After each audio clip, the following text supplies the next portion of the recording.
Hello, hello, hello. Welcome to NJPW Puroresu Review. I am your co-host, Andre Steve. Right over here is my co-host. It's the wonderful, the effervescent, the wonderful Melball. How you doing, Melball? I am doing okay, Andre. I'm still struggling with this little throat allergy issue that I've been perpetually dealing with every springtime. It's kept me out of the gym a little bit because I don't Mm, want to weird people out with this nasty sounding cough I have. But gosh dang, at least it's getting better. How are you doing, my friend? I'm tired, just stressed and all the other random stuff in everyday life. So, you know, Stressy and depressy. yeah, just trying to get through it, figure out my stuff. So, That's what yeah, we do in this life, hey? If that's what only we things do. were a little bit easier. I wish. Mm-hmm. But we're here to talk some New Japan Pro Wrestling, and specifically the Windy City Riot show from last week on April 12th. And we're going to talk about it from Chicago, Illinois. So we got to watch this at a live normal time on the NJPW World this time around. That was a shocking change of events, wasn't it? I mean, that's what happens when we get shows in the US, but it was Yeah. nice to actually be able to watch a show live with you and the sun still be up, not be rising when we're supposed to be. Ugh, man. Good times, though. Good time. Oh yeah, very much so, very much so. So we're gonna get into it. We're gonna talk some Windy City Riot. I forgot. I pressed the wrong button. There we go. Made it work. Cause I'm magic. Magic. I got the magic in me. So we're gonna kick it off. Pre-show Mel. Well, Mel coughs her lungs out. We're gonna kick it off with the pre-show match. It's Matt Vandergriff. It's a the strong survivor concept still going. Matt Vandergriff is the strong survivor. We're gonna kick it off, and on the commentary desk, it's Veda Scott, Walker Stewart, and the one that surprised me more than anything, Chris Charlton. Yes. It was the perfect commentary crew for this show because we got a little bit of everything that we needed from each and every person involved. And they flowed so well together. So well. Just everything was so good. We got information about all of the wrestlers. They knew all the moves. It just all around, this was just a perfectly put together show. I think that's Yeah, one of the first times that we can say that for the production for an NJPW show. Because usually something goes haywire somewhere. But this everything about this show went off without a hitch production wise. yeah, I can agree with you on that one. Usually we have issues on the pre-show with volume or things Mhm, are not, and it's been fairly consistent having a problem early on in the show, and they fix it, mhm, and we get a good show. But this time, right from the beginning, the video quality, like far and above. And I think part of it, they ran everything through New Japan World. They weren't working with Fight. It was all of their stuff, but on the American turf, and it seemed to just everything seemed like to go perfectly well with the production this time around. mhm, mhm. I was very pleasantly surprised and impressed with everything. But that commentary crew, solid. We couldn't have asked for a better commentary crew. No, again, you really couldn't because again it was just phenomenal. So yeah.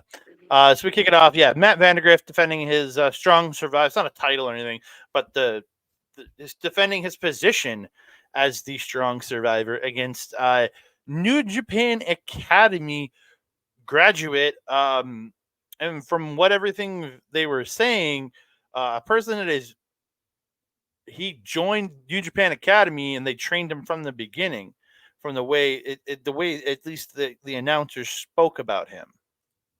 Mhm, mhm. It definitely gave me that vibe, how they spoke about him, but also how he wrestled.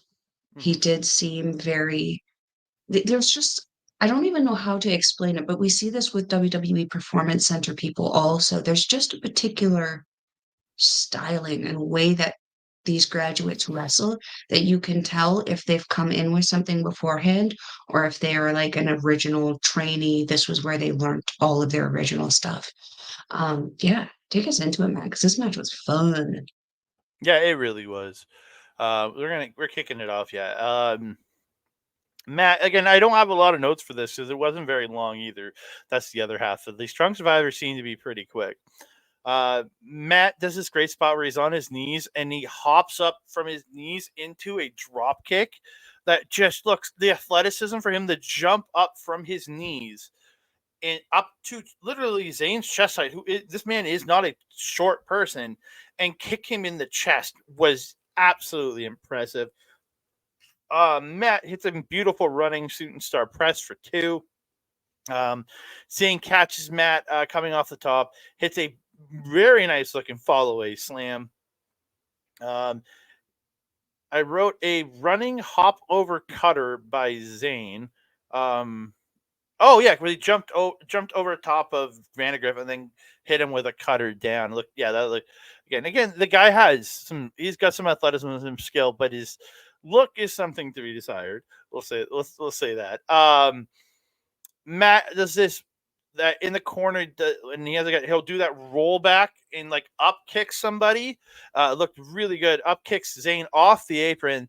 Then he hits a beautiful tope to the floor, going over top the corner. Like he goes over top the corner, like over the post, everything, and it was just absolute fire. Back in the ring, Zayn gets the sky high spine buster for 2. In the end, though, Zayn runs up the. He's Matt has him in a backslide, so Zayn like runs up the corner like Bret Hart style out of the sleeper, but out of a backslide, and flips forward. But then Matt pushes him down, picks him up, and hits him with a Styles Clash to get the win.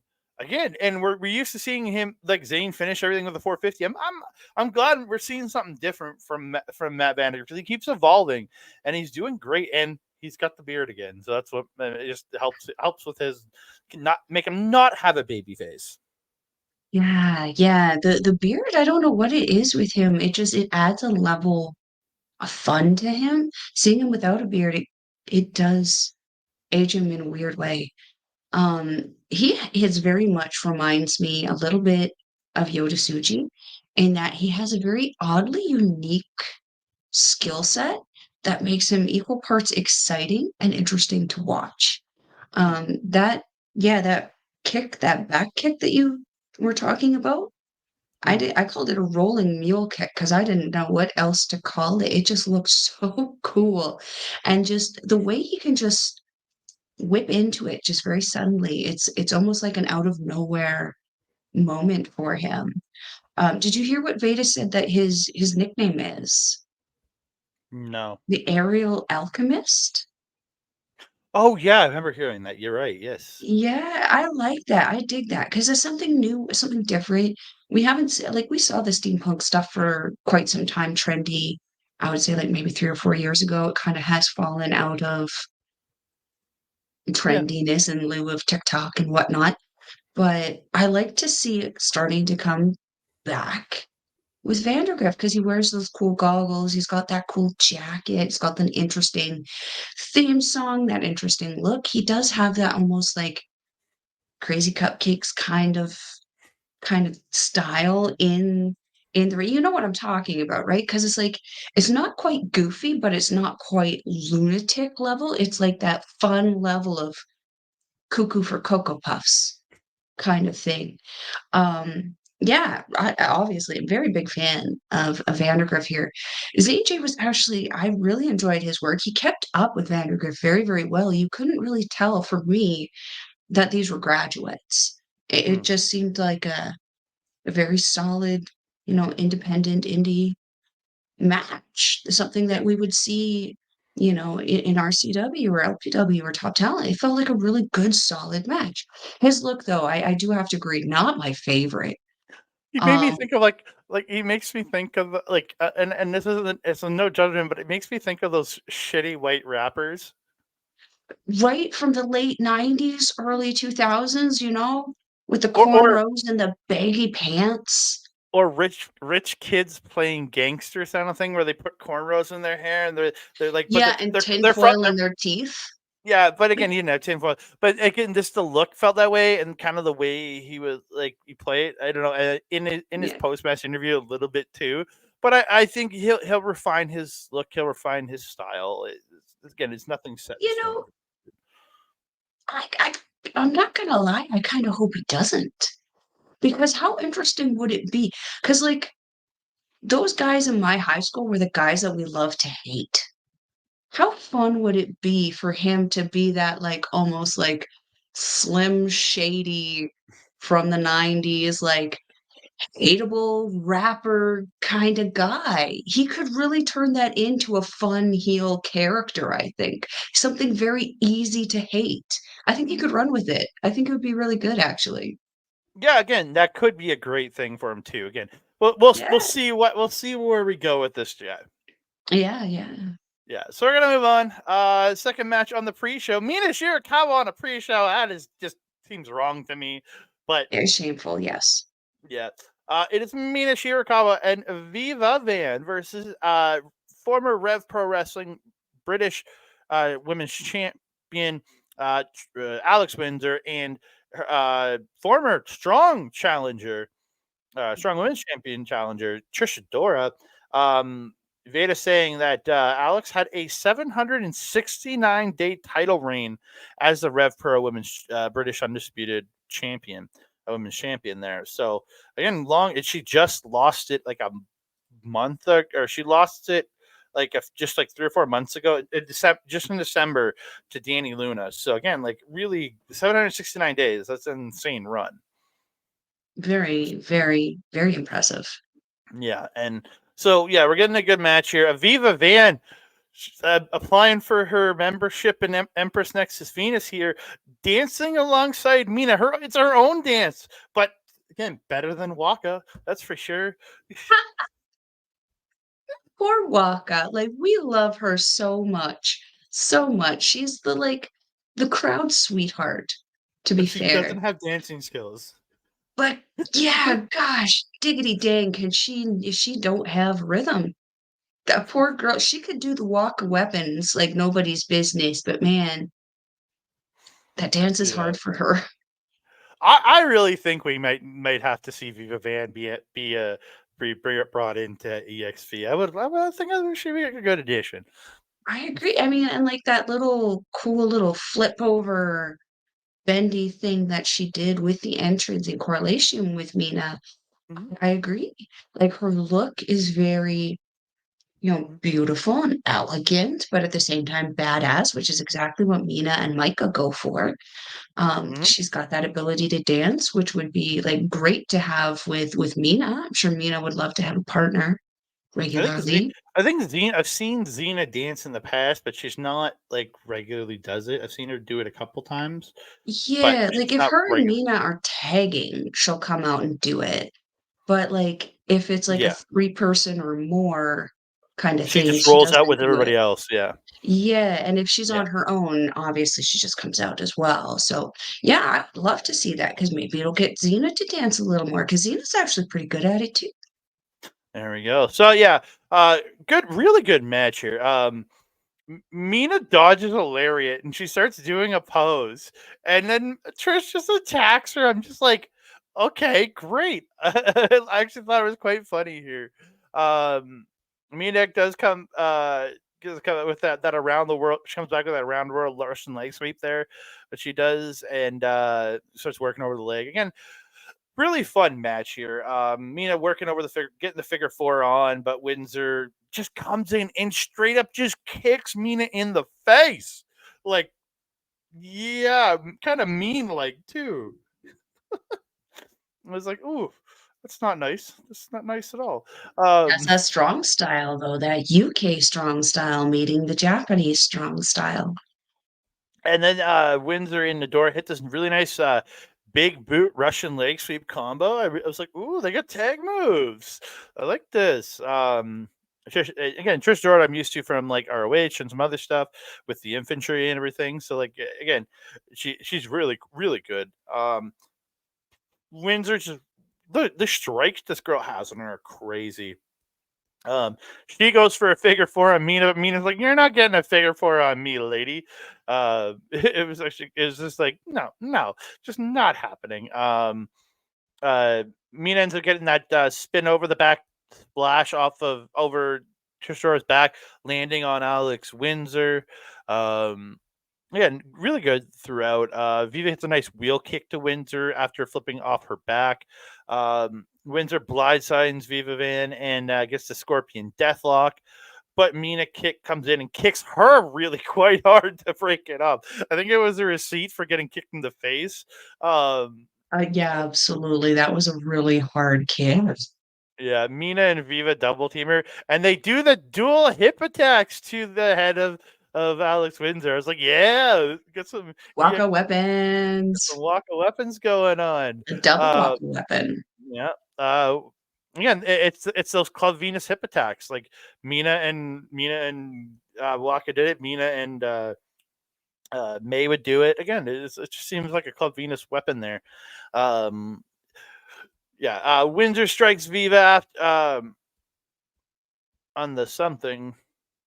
Oh, shit! She smacked her on the ass. I think, or it says ATT. I think and the T is very far from is kind of far from the S. So I don't know what I typed here. She hits her.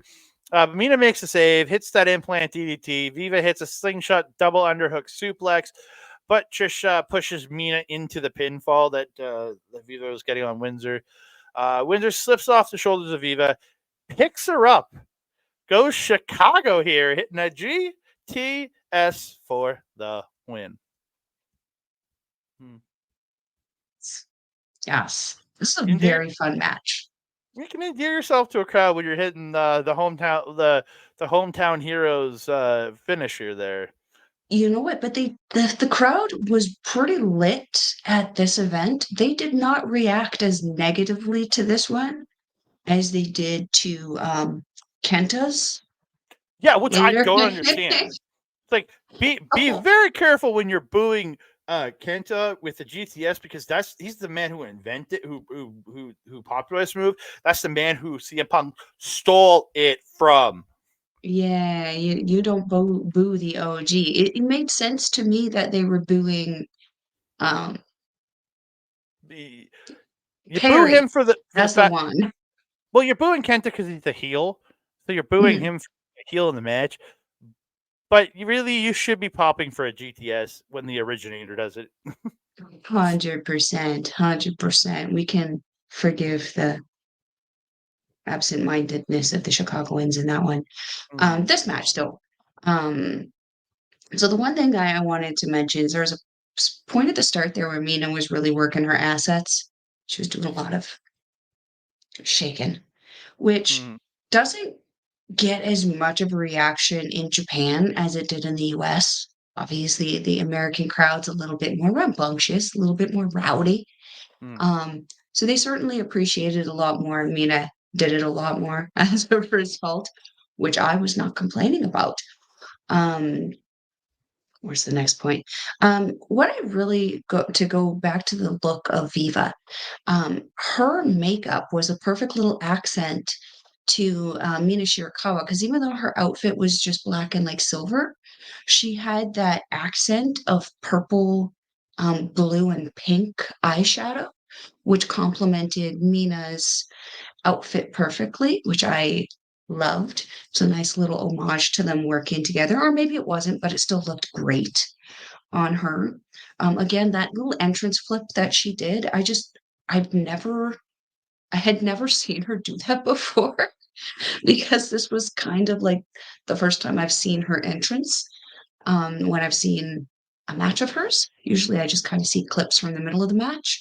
So this was fun for me because I was like, ooh, that was sexy and really cool and very like showed off her flexibility. So I had high expectations going into this match, and this girl did not disappoint.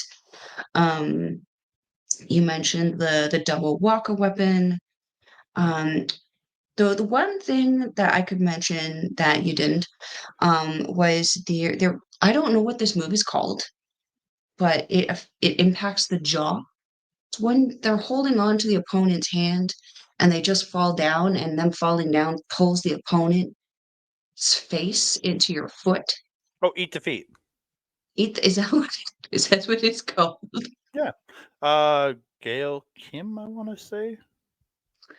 Eat defeat. I'm not a fan of the name, but okay. I like the move. I think it's very, very cool, very effective, just like a sudden snap filler kind of thing. As I love to say, a simple but effective move. I really enjoyed that from Viva.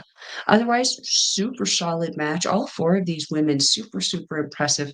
I agree. This is where the main show should have started. This should have been the first match. Because gosh dang, would have set Yeah. up so good. Because it really did. Yeah. I agree with you 100%. I agree with you. So we're going to move on. First official match of the pay-per-view side, because you could watch those first few matches for free. Minoru Suzuki versus his former pupil, Red Narita. And I noticed on the show a bunch of American refs on the show. I think Taito was on here at some point, but I couldn't. I did. I know Taito was in here at some point. It was later He in the night. was. He was much later in the night. Wasn't he with I think he got the Ishii red shoes. Nemeth? Yeah, I think he got the red shoes role and got the last 2 matches. Because Yeah, it was he was in he's there the later tonight. best. Yeah, Taito. Love me some Taito. Taito, like Naito with a T. Yeah, but better because he's Taito. Suzuki comes out to Kaze Ninare. The crowd gets it, and then he goes in. He gets the Kaze Ninare, and as soon as the crowd finishes, Kaze Ninare, he attacks Narita, and just setting him to the floor. Just they go to the floor. Suzuki's running in the barricades, choking him with the cables. Murder Grandpa chants in the building. We're just chanting "Murder Grandpa," and I'm like, yes. Suzuki trying to break Narita's arm in the barricade. He's like trying to, and it just, and I can't remember. I think Chris Charlton, one of them said, this is Suzuki. I think it's Chris said, this is Suzuki's first New Japan match of the year. He has yet to wrestle in New Japan this year. So this is his first New Japan match of the year. Mhm. Yeah. Yeah, Rita fakes out he collapses and he's faking it and pulls Minoru Suzuki to the floor when they're back in the ring. Runs him into the barricade. Narita gets back in. Suzuki gets in the apron. He pump kicks him off the apron into the barricade, back into the barricade. He's raking the eyes. Narita gets some stomps, sends Suzuki in. They're back in. He gets in stomps, and Suzuki back out, runs him into the barricade again. Cocky pin by Narita, and it's like he's the one I'm surprised that does it, because it's like as much as yes he's a douche, I'm surprised he does the cocky pin. It's like, you're tiny, dude. You can't do cocky pins. You're tiny. It's Murder Grandpa. You don't cocky pin Murder Grandpa. I mean, yeah, you do, because it pisses off Murder Grandpa and then makes him more murderous. Yeah, another pump kick by Narita. Then Suzuki runs Narita into the corner, hits a running boot, unloads with some hard forearms right on the jaw, like just landing perfectly. Narita gets a sleeper, but then Suzuki reverses into his own sleeper, takes it to the ground, gets the hooks in. Narita gets an arm on the ropes. So Narita, his nose looks like it's broken because it starts bleeding, just pouring blood.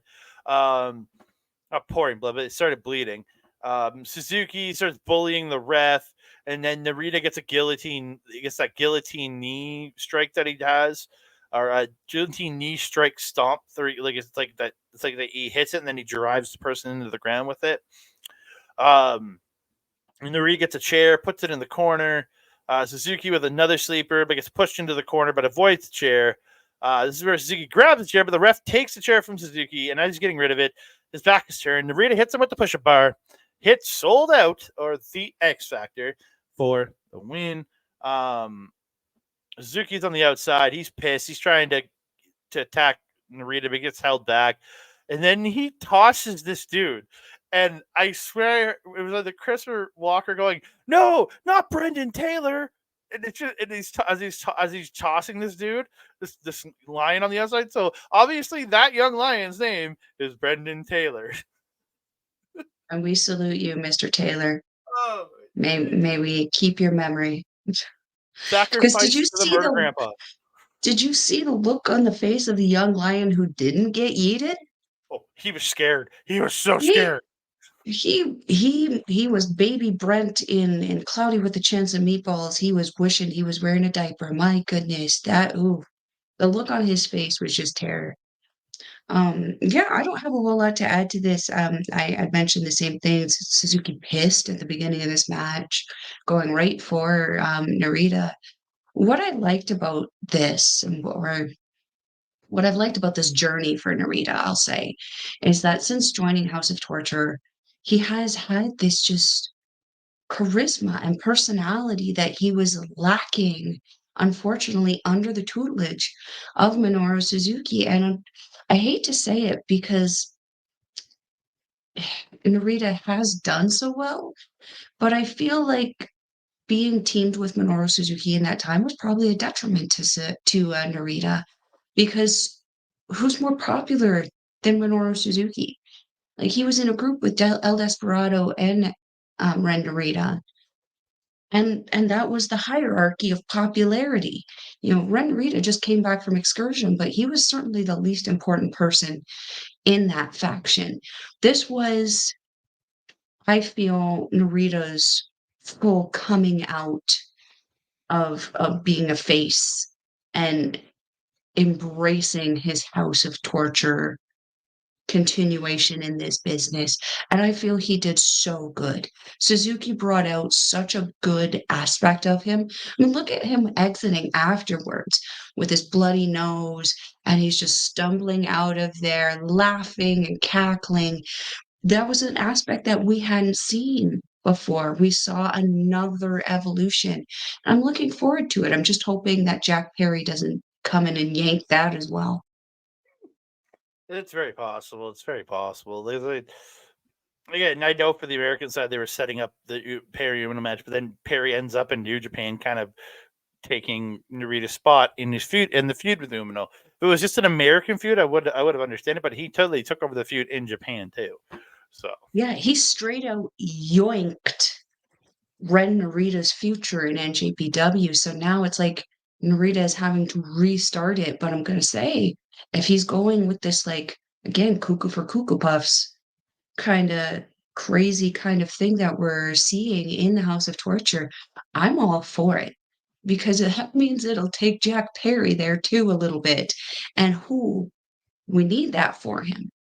oh yeah. So we Mm. move on. It's the Strong Women's Championship match. Stephanie Vaquer defending her title against Azumi. There was a great stat that one of them said over Azumi's 2 reigns as high speed champion, she had a collective total of 678 days as high speed champion in 2 reigns, and the most defenses of that title than anybody. And in one of her reigns, she has like I think she has the record for most defenses of any title in the company. I think, or it might be Saya Kamatani now. Might have that now under the Wonder, but yeah, she has one of the highest title, but between both, she has the most title defenses in the in all of Stardom between both of her reigns. So pretty impressed Doesn't by it. surprise me. Yeah, that I'm very impressive. I mean, we already knew that she was a star and so good at what it is that she does, but yeah, knowing that and that she's only 21, Yeah. it's insane. Uh, well, yeah, 10 years already in her career for 10 years, and she's only 21. Uh, well, 10 and a half years now because that was last October. I want to say was the anniversary of her joining Stardom. So when she was 11. um, Great takedown early on with Vaquer to get Euro clutch right off the hop. But again, Azumi going high speed. Vaquer stops the sunset flip and just stomps her face, and then hits this nice her running leg drop. I get it's like yeah, I wrote this down. I guess they faced off years ago in Stardom, according to I think it was Veda that said this. They had faced off years ago. This is Azumi in her pre-match in the video was saying you don't know this version of me now. Like this like what she was kind of leaving because she's not a little girl anymore is what was kind of talking to on that one. Um, yeah, Vaquer pulling her by the hair. Gets a head scissor. It gets the head scissors and slams the face into the mat repeatedly. Gets a 2 count. Vaquer just vicious, stomping at the head, just working her over with head butts, and Azumi's following it back with strikes. She ducks Azumi ducks Larry, hits the suplex. Vaquer right back on Azumi, gets a dragon screw, like gets the one leg hooked in the ropes, and then dragon screws out of the corner. Vaquer misses because Azumi went to the floor. So Vaquer misses the apron PK. Azumi sweeps her on the apron and then kicks her in the face. And she gets a second rope. She goes to second rope, hits a double stomp to Vaquer on the floor. Looking like one of the announcers yelling, "She could have broke her rib," and it was like, "That's very true. You could have broke her rib." Again, Azumi working over the arm. She missed the stomp. Misses a stomp off the top, but Azumi does get she gets drop kicked, but then she comes back, hits a roundhouse kick. But Vaquer comes back with a backdrop suplex. Both ladies are down. They're trading strikes at center.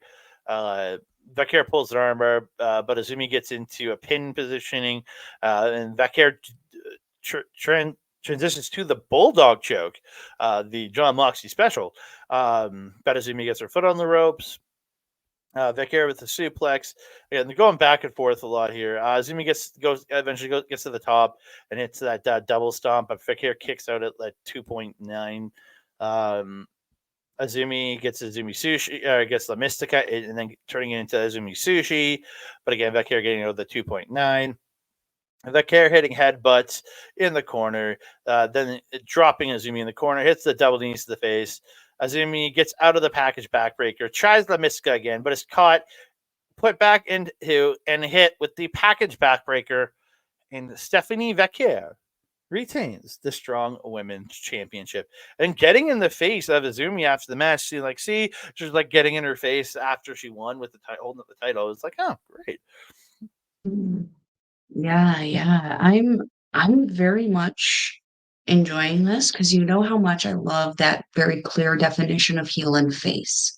And sometimes Azumi likes to walk that line. She's like an Ellen Gubernable. Sometimes she's, a little heely. Sometimes she's more facey. Stephanie Vaquier makes it very clear what side of the line she is standing on. She has no face, none whatsoever. The only face she has is that beautiful face. Everything else is just heel, heel, heel, and I love it. It is so refreshing because we see these girls that go back and forth, back and forth, back and forth. Charlotte Flair is an example. Sometimes she's heel. She's a really great heel. Sometimes she's face. She's a really good face. I don't know if I would believe Stephanie Vaquer is a face. She's such a good heel. She has this like unapologetic confidence about her and in her badassery as she walks around that ring. It's not even a walk. She struts. She struts around in that ring because she knows how damn good she is. So damn good. I love her look, how evil it kind of looks with the two little claw marks over her eye there, the maleficent horns, the dark and feathery cape, and then the fact that she's just dripping in gold now. It's just so impressive. But then on top of that, she doesn't need to say anything. She has this charisma that just radiates off of her that you can't help but pay attention to. But then having the same kind of faciness value with Azumi just made this match so interesting and so fun and just magnetic to the point where you couldn't look away. It was such a good time. Um, there was that mini little I didn't know what to call it. I just called it a mini face wash. Not like with TJP where it's in the corner, but like where Vaquier kind of jumped up and like she didn't go very high. It was only like up into Azmi's face, but she just jumped up and just rubbed her feet off of Azmi's forehead. Do you know which part I'm talking about? I think so. She just kind of hops up and like just rubs her feet across her forehead, kind of like I called it a face wash because she immediately went for her face. I don't know if that's what it actually was, but it was really quick. One of those lucha things that I really, really enjoy seeing. You mentioned that kind of Brazilian lap dance looking thing where she just repeatedly slams their faces into the ground. Super unique thing that I haven't really seen anybody but Ryusuke Taguchi do, which is probably merciful. I'd rather see Vaquer do it though over Taguchi, just saying. Um, yeah, that double stomp from Azumi to Vaquer on the floor was just brutal. So crazy. And yeah, it's one of those simple but effective moves. These are one of the ones, the double stomps that I find super impressive because she has to work really, really hard to not break a rib, to not kill Vaquer when she's doing this little hippity hop. Again, the coup de grace kind of style, that double stomp, is not my favorite kind of move. It's a little too simple, but I know also how effective it can be. Maybe it's probably why I don't really like seeing it because I know you could really seriously hurt somebody if you do it improperly. Um, that what is it called? Eat the feet? Eat defeat, like a defeat. Oh, defeat. Oh, it's what the kids are saying. Okay. Yeah, the Eat Defeat by Vaquer was so good. No, like Um, defeat, like you've been defeated. Like a defeat, somebody's been defeated, like to best them in combat. Is eat defeat, but it's a foot, oh, but it's with an A instead of two E's. It's EA, like an actual defeat, but it's about the foot. Yeah. so wouldn't it be Eat the Foot? Eat defeat. But you're only putting one foot then. It's what she called. Feet is It's plural. what she called it. It's what Gail Kim called it. Oh, the conversations we could have about technical names in wrestling. Um, yeah, the Eat Defeat by Vaquer on Asmi was really, really good. Really, really quick, kind of out of nowhere kind of styling with this. Yeah, this is a great match. Really, really fun. Because there were moments of high speed, but then there were almost all those moments of like slow down. Also, Vakia very much in charge of the speed of this match. She kind of controlled how fast or how slow the match progress went. Yeah. So we're gonna get to the next match, and it is a match that I'm not gonna be going through in depth because. Oh, what? Hold on. Oh, sorry. Post match. I apologize. Post match. I Mhm. do apologize. You're right. So, Mhm. as Zaquer is celebrating in the ring, Alex Windsor makes her way out. She says, "I understand that you don't know who I am. I'm at the top of the UK and European divisions, and I've beaten the best of the best in Japan. I've never seen in Stardom, so it's not true. Um, if you're up for it, May 11th, Resurgence. You put your title on the line against Alex Windsor. I bloody dare ya." That character gets some like so simple, so good, just okay, and just drops the mic. I love the just pure confidence of a just okay. She doesn't have to say shit to you. She knows she's gonna win. She's that confident that she's gonna win. She's just like okay, and just drops the mic. Just beautiful, beautiful. Mhm. Mhm, mhm. This is exactly what I was telling you that I love about Stephanie Bellier. It's just how much confidence she just oozes. It's so good. I'm excited for that because I was very excited for Alex Windsor. And now we get to see them go one on one. Oof, that's going to be one hell of a match. I'm excited. Oh heck yeah. And so we're gonna get to what turned into one of my two favorite moments of the night. It is the four-way strong tag team championship match. I'm not going through this like I normally do. So much happened in this match. Same with Riot Rules. I'm going to give a few highlights, but I'm not talking about everything. It's God defending their strong openweight tag team championships. It's El Fantasma Hikuleo defending against TMDK Shane Hayes and Mikey Nichols, defending also against Fred Rosser and Tom Lawler versus the West Coast Wrecking Crew of Darrell Nelson and Royce Isaac. I loved Lawler's new look here, with the fight shorts, and he's got the MMA gloves on now, so he's kind of going back to that combat look. I know Mel can appreciate him not being in the Daisy Dukes anymore. I She, sure can. TMDK came out third, and then Isaac just slaps Haste in the ass, and I was like, "The fuck." Hey, it's like Uh, football, right? They do that all the time. And then when ELP is going to pose on the rope, Hayes goes and starts shaking the rope, almost making him fall. It was great because usually he poses and then Hikuleo call and he poses beside him, but he shook Yeah, it and made he almost fall down, so he had to get off the rope. It was really funny. it And then was. It finally, was. Royce Isaacs ends up throwing his towel at Lawler. So again, this match was a lot of great back and forth. Team DK get their flip senton fish drop combo. So Rosser in there, those solid forearms or those solid forearms that he hits. He was smacking him in the Nichols' face. Looks really good. Um, yeah, Nelson and Isaac's playing the heels in this. They're the only real bad guys in this match. Really coming into it, coming into it. Lawler gets a guillotine choke on ELP at one point. Then they double team ELP, and Lawler hits the stroke while Rosser hits. ELP reverses it, and no, Lawler gets ELP down, and then he hits Jeff Jarrett's stroke to Rosser onto ELP. And I had to explain what this move was to Mel because she didn't know.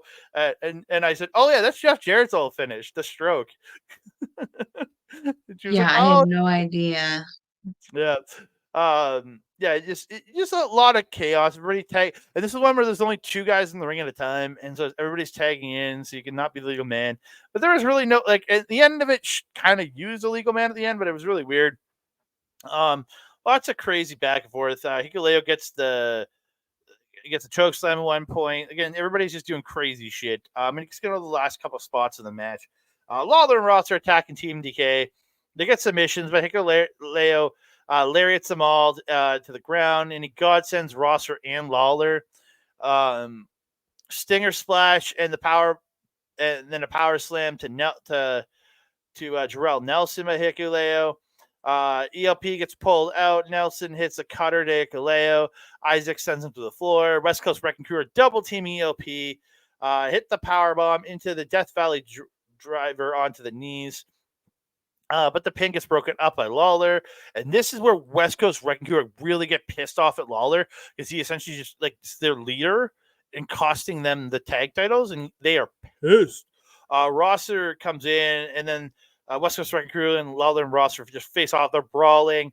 Double rolling forearms to Nelson by Lawler and Rosser. Isaac avoids his rolling forearm. Rosser ends up getting knocked down. Nelson ends up sending Lawler out of the ring. ELP hits a super kick to Jarrell Nelson, and Hikuleo comes in, hits a God Slam to Jarrell Nelson. And as ELP is going for that rope walk splash, Shane Hayes blind tags ELP, rolls in. Hikuleo has been tossed out. He tosses ELP out of the ring. Jackknife rolls up Jarrell Nelson, and we have new strong champions, TMDK, baby. So Let's go, let's go. oh, Yes. I'm so happy right now, man. Oh, man. This It is match was about damn time. they finally got New Japan Gold. Even if it's the American New Japan Gold, it's or silver, whatever the color this is. They've got titles in New Japan. And then they did their press conference, and they said this is the start, and then they're coming back for Bishamon to take those titles too. I don't really want the champions put back together, but if it gets me Team DK as IWGP Tag Champs, I'm fine with it. But yeah, I'm happy. I'm so happy with this. Yeah, yeah. I mean, going into this was the only result I kind of wanted. I really have enjoyed the evolution of ELP and Hikuleo, but they're not getting to a point of Bishamon with me, but they're starting to take the steps in that direction where it's like We need to see someone else in that position. And man, over the last year, we have been seeing if you want to have a great tag match, throw in TMDK. But it was between TMDK or Aussie Open.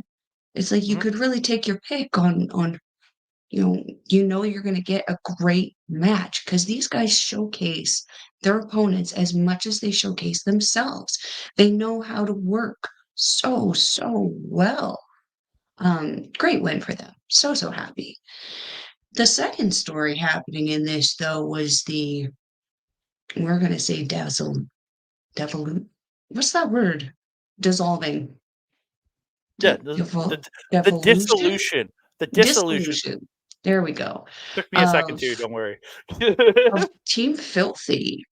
It was almost, even though it was kind of set up, it was almost like Isaacs and Nelson were blindsided, not by the tag teaming of Rosser and Lawler, well, maybe a little bit, but like I think they were blindsided more by the fact that Tom was in it for Tom in this one and not for the betterment of the team. And it caused some all of the emotions, a new emotion. It was great. Um, it was a nice secondary kind of angsty thing while we were sitting here waiting for what we knew the real story was going to be with TMDK. It was interesting though, because I've always been used to seeing West Coast Wrecking Crew and Tom Lawler as heels. It was interesting to see Lawler almost aggravatingly fighting for himself to stay face. Like there were times where you could tell he wanted to step out of that zone back into what he was doing, and he'd just be like, "Erg, get back in," and making that noise exactly and doing his thing. With Rosser, it kind of made me almost feel bad for what happened post match. Let's talk about what happened post match. Yeah, so like TMDK run off with their belts, they're celebrating, they're the new champs, and then we cut back to the ring. Um, Rosser and Lawler are there, and West Coast Wrecking Crew attack them. Rosser gets literally dumped on his head on the floor, literally dumped on his head. It looked. Isaac's pile drives the shit out of Lawler. Then Nelson comes off the top, hits that top rope elbow. Um, this is where they get him like against the ropes and they pull on his hair. Jarrell Nelson gets and he cut like Lawler must have some serious trust in Jarrell Nelson here because Right. he was literally rubbing across the scalp as he was cutting. Like he had that shit like super short. And not only that, I'm also going to shout out the trust of Royce Isaacs, who is sitting there like pretty much like master locking Tom into position. And Yeah. he's stabbing at Lawler's head. Isaac's head is directly behind it. He's taking it to the eyeballs. Yeah, Mr. Nelson, sir. there's some serious trust there. So they cut his hair off. Um honestly, and I'll say this, it makes Lawler a little less filthy. I'll say that. You know what I mean? By cutting away that filthy ass hair. I was gonna say, I felt badly for him after this match. They all did their jobs properly in this because I felt really bad for him starting to look like a grandpa with that little horseshoe left on the top of his so, head. so like me, like just the hair on the outside or the inside. Yeah. Yeah. So and then Royce Isaacs decides to eat some of Tom Lawler's hair, and then he feeds it to Fred Rosser, who's trying to help Lawler, but they're beating him up. And I'm just like, You know, all I could think of in that moment was that frickin' song that I just sent you the other day. Don't you put it in your mouth. Don't you put it in your mouth. Don't stuff it in your face. Gross. Jun Kasai. yeah. And on the backstage interviews, ELP and Hikuleo did hint about going back to Japan and winning the IWGP titles back, or winning those titles back from Bishamon. I don't know if I really want to see that. What? What are you laughing at? And then just the way he did it too with the ELP. Fuck. Well, we lost. Fuck. Like he was just so. There was the most casual fuck Well, I've ever heard in an like, interview. well, again, everybody's saying Canadians. Well, we can say mean things. We're also very polite as we say mean things, and get it. We're polite when we get it. We're nice when we get angry. Come on, it's how it It's happens. it's true. It's true. It was just so funny because it was just he was so sad, disappointed, but also so hopeful for the future at the same time. But just the way he was just saying it, and it was like how he was starting almost every sentence in the interview. Fuck, we almost had it, didn't we, Yankee? Fuck, so close. But I was just Yeah, like, man, okay. And JBW, we don't have that PG rating. yeah. And then West Coast Wrecking Crew saying that Team Filthy is done. They're no longer his friends, and they're gonna kick their asses. And then Rosser and Lawler are doing their interview, and Rosser wants to go to California, where he's from. He wants into West Coast Wrecking Crew territory, in his own territory. And I don't know what he meant here, but it sounded like he was threatening to attack Nelson and Isaacs in their homes. Yeah, them and their homes and their families and stuff. I'm like, yo, No, we dude, come on. just saw gang level Rosser there. We know. Where'd Mr. Steve Rogers go? Yeah, Rosser's got a dark side, man. He's got a dark. He's Captain America when he was From the brainwashed by Bronx. no Captain He's America not when he from was. Queens. He's from the Well, Bronx. he's Captain America when he's from California though. But he's from Oakland. You know, he's gangster. He's from Oakland. But yeah, he's Steve Rogers when he's brainwashed by Hydra. That's what Rosser is right There now. you It's go. that version of Captain America that's coming out now. Oh, yeah, that was scary. I was Yeah, sitting there listening to that afterwards. I was like, uh, did we just let that air? Was it necessary to go that deep?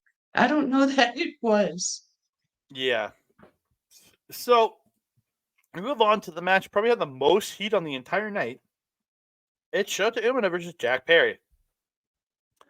So CM Punk chants are raining out as Perry comes out. Then the boos, man. It He's got a. was deafening. It was like, do you remember when we booed Andy Anderson out of the Nate building here?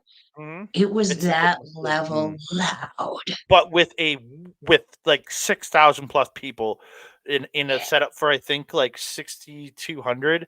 They were a couple hundred shy of sellout for their setup on this show, and that so many people were crazy. just hating on this man. Like Mhm. he has riot guards with him with like riot shields and stuff. He's wearing a Chicago flag, drops it to reveal a jacket that says "Cry Me a River." As he's walking on, someone yells, 90210 sucks. I agree with that man. 90210 sucks. That remake was terrible, but the original, that is Beverly Hills 90210, that's what the show was called, was great. The remake, the continuation one in the late 2000s sucked. But yeah. Yes, I agree. I agree. The nothing beats an OG show. Yeah, the crowd just hates this dude. Umino looking like shit with his hair. I realized why I hate it so much because I think he cut it, realized it looks like shit at this length. So, but instead of cutting it short and looking even dumber, he's at that point where he's going to regrow it, but it's in that weird middle stage. So it's not. It's at that Yeah. weird, annoying middle stage that we all hate for people's hair when they're growing it. Yeah. Yeah. If you know the original like Ken doll from the 90s where he had that What he big looks like. coif of hair, the plastic hair, that's exactly what Shota Umino looks like. He looks like a Japanese Ken doll, Yep. which isn't a problem, but kinda is. Yeah, so Smash gets going. There's a scapegoat chant at one point. I heard a scapegoat chant, which is surprising for this crowd. Perry like slaps him into the face after they break on the rope, escapes the floor. He grabs a water bottle and like opens it, drinks some, and then whips it into the crowd, like splashing a few people. Oh man, Umino's attacking him. Like they're again, just this match is just these people just beating the piss out of each other. Um, yeah, it's Perry's attacking the eyes with Umino. Um, and there's literally a chant going, "You got choked out." No, he didn't. You got choked out. No, he didn't. If you know what this is, it's from the footage that was shown on AEW uh, uh, on the last Dynamite. There before this, the Dynamite 2 days before this, which that footage coming out only benefited Perry at this show, but it was dumb for it to air on AEW. So Yeah, yeah. And like to all the fans who are like, this doesn't make sense. Why'd they show it? Why'd they show it? Yeah, it doesn't make sense with your programming, but it no, made sense for ours. yeah, So, again, Tony will figure out a way. It's also it's helping the Buck. It makes the Buck seem delusional about FTR and blaming CM Punk for stuff. And again, I understand their reasoning, but it did such a good thing for Jack Perry at the Chicago show, man. oh Oh, gosh, he did it was already ever. he was already going to get booed, but yeah. And again, it's just Mhm. these kick like beating the piss out of each other. Um, and this crowd is not really behind Umino as he does stuff. They're not going, yeah. They're just more just booing the piss out of Perry. They Umino's hate Perry more than they love Umino, that's for and sure. again, you could have put like Bolton Oleg in here, and it would have been just as much heat. They could have put Shoma Kato in here. I don't think it would have changed the way this crowd felt because this crowd hates Perry. It has nothing to do with who he's facing. It's all about Perry. I'm sorry, it was all about Perry in this match. Just so good throughout. Perry's disrespectfully kicking at the head of Umino at one point, slapping him. Umino strikes back. They're trading strikes. Um, Perry spits at Umino. Umino gets this look, and he just he was been like throwing weak shots. When he gets spit at, he fires up and just starts wailing shots in. It just hits the uppercut. Um, Perry slaps Umino and attacks, but Umino hits a drop kick. Umino gets the inverted Bloody Sunday, then gets that pop up knee, and then hits the ignition for 2. Umino calling for Death Rider, but Perry gets out, hits a super kick, and the Poison Rana. He ducks but then Umino goes for Blaze Blade. He ducks. Perry gets an unprettier for 2, calling back to his former mentor Christian. And Christian would be like, "Come here, boy. I'll be your father. I'll be your father. I'll be your father now." Because again, his whole gimmick is about people who don't have their dads. Come on, it's his whole gimmick. I know, and it's like, at first it was funny, but now it's like a little weird to me. I don't know. Maybe it's just because he's demanding that people call him daddy, and I want that to be a choice. Glass jaw knee by Perry, but Umino kicks out of that like the last possible moment. Uh, uh, Perry does the run up into the corner, CM Punk style knee, and then he calls for GTS, gets him up, flips off the crowd, but Umino turns it into a DDT, follows it up, Blaze Blade. Umino hits Death Rider for the win. And then we got the part that I hated more than anything, and it's Perry offering the handshake. They shake hands, they hug. Perry flips off the crowd and leaves. And you just negated everything you did to make this guy a fucking heel. Yeah. I was like from the beginning of this match, I was sold on Perry because he came out with the security, and I even messaged you. I'm like, the security detail, I'm a little concerned.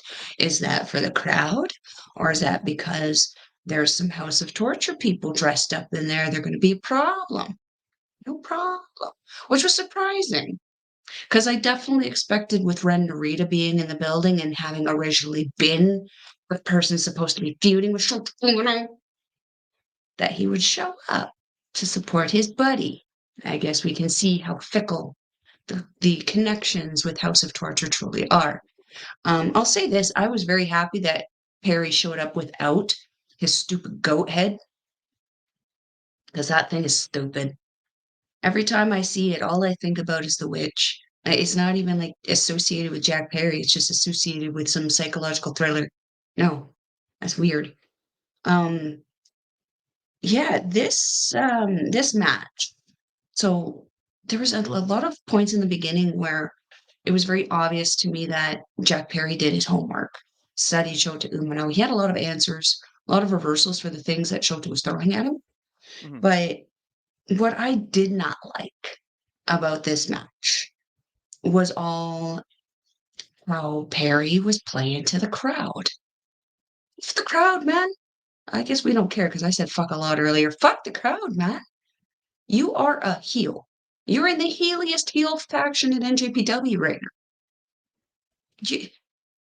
It makes no sense to be satisfying their need to see you take shots at someone who's not even shouldn't even be on your radar anymore in CM Punk. I know that you're in Chicago. I know you want to antagonize the crowd. You did that with the flag. 100% you did that with the flag. And you did that with flipping them off too. There was no reason to start doing moves that would incite the crowd with Punk isms because you just did that to yourself at that point. Um, I did enjoy the crowd chanting the "Oh, cry me a river." That was Mhm. really funny. I enjoyed that. That was hilarious. I thought that was an appropriate response. Um, yeah. So yeah, the moment you mentioned about though at the end of this match where Perry playing to the frickin' crowd pretty much cost him this match. It's distraction long enough for Shota to catch him with that. What was it? The Blaze Blade, and then the Death what was Rider. it? Death Rider. Yeah, I was gonna call it the Death Runner. Weird. I mean, less effective than Death Rider. I don't know. Oh, I'm going to call. Yeah. Okay. Afterwards, what pissed me off even further afterwards was when he was playing to the crowd, which was already annoying me. That handshake that you mentioned, the raising of the hand, that mutual sportsmanlike respect, that was an opportunity for you to really solidify your heelness, Mr. Perry. You pull him in, you freaking hit him, level him. I don't care if he just beat you fair and square. You are a heel. Heal that shit. You should have hit him. I was disappointed that hitting him didn't happen. But then the third trifecta thing that pissed me off with Mr. Perry, leaving the frickin' ring area. Left the ring. Shota's doing his Oh, vibe. And he's high-fiving the fans. You were just flipping these people off. Why are you high-fiving them? Man, at least wait until the cameras are off of you to start doing that shit. Are you a heel or are you a face? Now I don't fracking know. If you're a heel, true blue that shit. Don't fricking high five these people. Go to and then flip them off because they don't deserve your high five. Even Soy Boy does that better. Come on. Like, is that what you need, Mr. Perry? Is just a one-on-one lesson with Soy Boy? If that'll get him on AEW, fuck it, do it. yeah. That was my TED talk. Yeah. And they did some weird shit with the ending, and I don't understand. I just don't. Yeah. We move on to the as I'm going to call it handicap match. It's Mustafa Ali and his security team versus Hiromu Takahashi and his partner, the Swole, the Jacked, the definitely on steroids. Daryl Jr. is back from excursion. You don't know he's on steroids? Data said he was on the juice. How does she know? I want proof. I think he just got implants. Those are Okay. some those are some implants. That is some pretty concentrated swole areas. Yeah.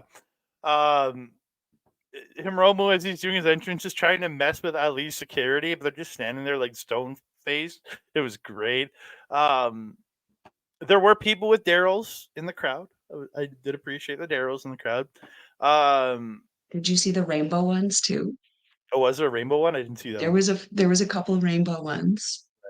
Nice. Takahashi getting better crowd reaction than the hometown boy Mustafa Ali.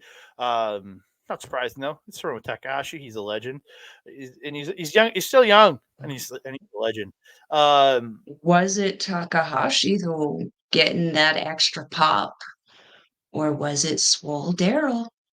Could be. So they wrestle for like a couple minutes, and then Takahashi gets tired really fast, and then he puts Daryl in the ring and rolls out and tells Ali to face Daryl. There's a Daryl chant or Daryl Jr. There's a Daryl chant. Veda, and then because Daryl can't stay sitting upright, and Veda says he's too small to stay upright, and I was just like, oh my god, that line got me. So good. Yeah, Ali goes to wrestle Daryl, but Hiromu returns and Daryl gets unmasked, and it's oh my god, it's Daryl Jr. It was Lucha Daryl at first. That little went flying. Yeah. We get it again. We get into a really good match with Ali and Hiromu. I'm not gonna go through everything. You gotta watch. You gotta go watch these. There's some really good stuff. They're flying around. Each of these guys, the chops, the attacks with each other. Um, they're chasing around the ring, and Hiromu goes sliding through the corner like Sami Zayn would used to do. He would go sliding through the corner to grab that DDT, but Ali turns around, grabs him, and DDTs him off the apron to the floor like Green Killer style, and there was a significantly loud thud. Yeah, there was. It was brutal. Seriously. And they're working back and forth. Each guy, just the athleticism coming off both these two. Ali gets gets cut open at one point. He's bleeding. I think it was when he did that. Oh, I can't remember if it was a tope or just a regular dive. Okay, yeah. But Sorry, I have it right here. Yeah, I forgot about. Yeah, he hits this beautiful satellite DDT to Hiromu at one point. Looks so good. So yeah, Hiromu has Ali up top, wants to suplex him from the top to the floor, but Ali fights him off. Hiromu punches him. Ali backflips from this like second turnbuckle to the floor, lands on his feet, then jumps back up, knocks Hiromu off the top to the floor, gets in the ring, and this is the part I was like, oh no. He hits a tope suicida to Hiromu on the floor, sending him into the English commentary booth, and Chris Charlton took the goddamn bump.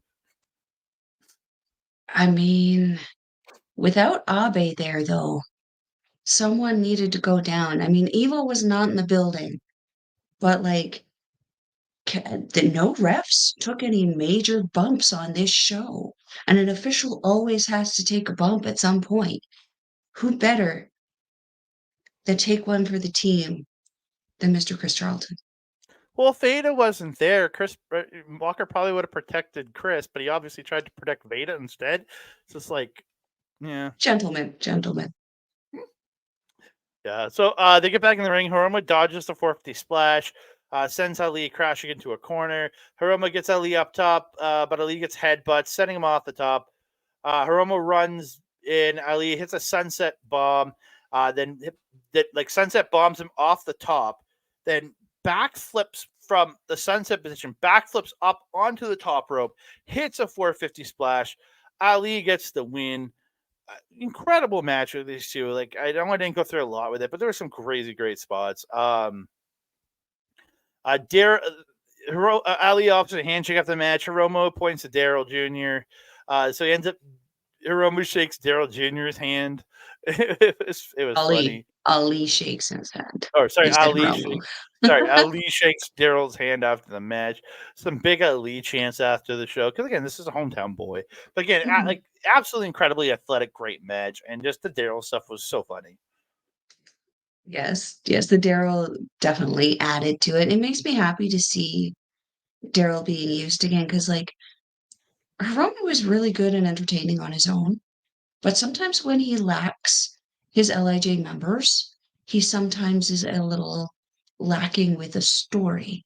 When he has something to fixate on, he is allowed, like, it allows his creativity to just kind of shoot off into the stratosphere. We've seen this before with the oh, what was the food thing? The Philly cheesesteak match. We saw a lot of really fun stuff come out of Hiromu and Doki in that, but they always had like he had to have a thing to fixate on to really help make that match. So I feel like the choice to bring Daryl out was fantastic, and I hope that we see Daryl more going into the future with Hiromu because I miss seeing him. And I think I would rather see Daryl than that creepy eyeball jacket that Hiromu has. Um, you got that. You got that. There was a reversal that Ali did to Hiromu off the turnbuckle that he reversed into a power bomb. Can't Yeah, remember what her that was the sunset bomb that he went off sunset the bomb. like Oh, because okay. Hiromu jumped back up and then Ali went over him, sunset flip bombed him down, then Mhm. backflipped back up and hit the Okay. 450 for the finish. Yeah, that was crazy good. So good. So unique. Something I've never really seen before. Really, really enjoyed that. Really, really cool. Yeah, I don't have anything to add to that. The next match I have a lot of notes on. Yeah, I'm gonna go through Surprisingly. this one as fast as I can because there's a lot to this, and I'm just gonna hit up highlights here because this again is crazy. Riot Rules tag match. Gabe Kidd comes out. He reveals his partners as Clark Connors, no surprise. Kenta. We called Kenta. Switch the graphics, sir. Oh yeah, sorry. I always forget to switch graphic. Riot Rules. Yeah, so we get fit on Kidd's team. We get Kenta. No surprise. We called that. We get Clark Connors, and then we also get the War Dogs leader, David Finlay. Again, and then Eddie Kingston comes out, his team, and then he's waiting, and we hear TJP's music hit, and I'm like, oh, TJP, and out comes TJP and Jeff Cobb. Like I was like, yes, let's go. Yeah, I was so excited with that because again, it's my boys, my United Empire right there. Like, come on, who wouldn't want that, right? Like who wouldn't want that? And then the final member, Mel wasn't super excited, and I was like, oh, cool, history. Homicide comes out. It's Eddie Kingston's old tag partner, Homicide. He comes out again. I know Mel wasn't super keen on that because last time we saw Homicide, he was in a death match, and yeah, at that July 4th thing in Japan, yeah.